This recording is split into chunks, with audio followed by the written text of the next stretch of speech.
Jadi contoh kasusnya adalah kita ingin mensintesis proses dari manufacturing of vinyl chloride, vinyl klorida. Vinyl klorida itu kan sebenarnya adalah monomer ya dari apa yang bisa dibuat untuk bahan baku polimer polivinyl chloride. Jadi menjadi polimer dari monomer menjadi polimer. Nah, sesuai dengan tahapan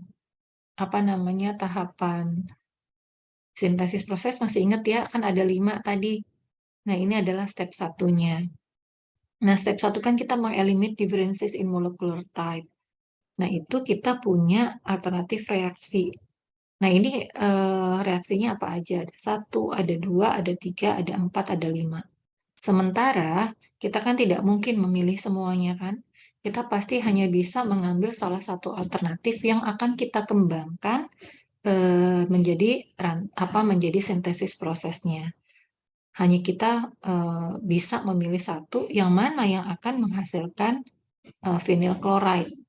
Konsekuensinya pasti ada kan, kayak berbeda bahan baku, ada yang dari etilen, ada yang dari acetylene, ada yang pakai thermal cracking, ada yang pakai hidroklorinasi, ada yang direct chlorination, ada yang pakai balance process, dan seterusnya. Itulah kenapa untuk bisa menyelesaikan langkah pertama dalam sintesis proses ini, yang kita lakukan atau yang harus kita lakukan adalah mempelajari patennya atau mempelajari semua deskripsi dari prosesnya. Sebentar.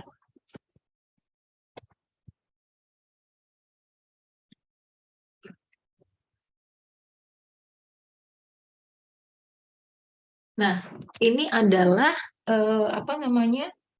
deskripsi dari masing-masing proses. Kalau misalnya proses tersebut kalian hasilkan sendiri, maksudnya dari risetnya kalian, pasti kalian sudah punya ini kan. Tapi kalau enggak, kita bisa dapatkan dari dari paten, karena setiap proses itu biasanya dipatenkan.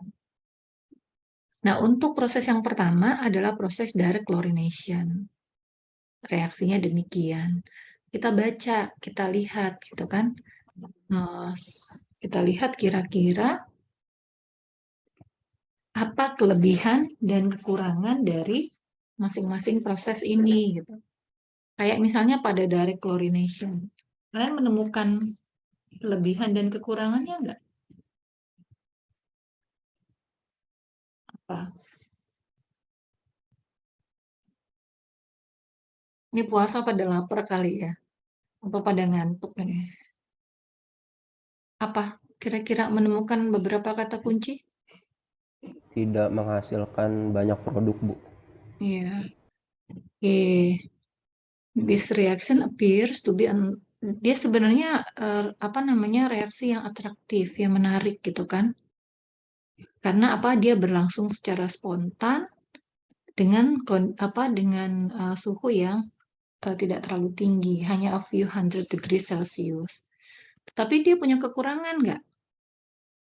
Ya, Bu. Iya, Tidak but menghasilkan yield yang tinggi. betul, dia tidak menghasilkan yield yang tinggi. Padahal kita maunya produknya yieldnya tinggi atau konversinya juga tinggi gitu kan. Terus dia bisa sih dinaikkan yieldnya, tetapi otomatis akan meningkatkan juga byproduct kan. Padahal byproduct ini kita tidak inginkan, bukan produk utama yang kita inginkan. Terus ada ketidak apa ada lagi nggak, bukan ketidakuntungan ya, kekurangannya dari proses ini.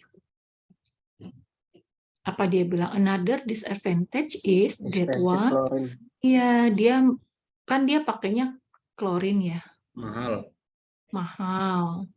Kemudian dia menghasilkan byproduct yang juga nggak mudah dijual gitu loh.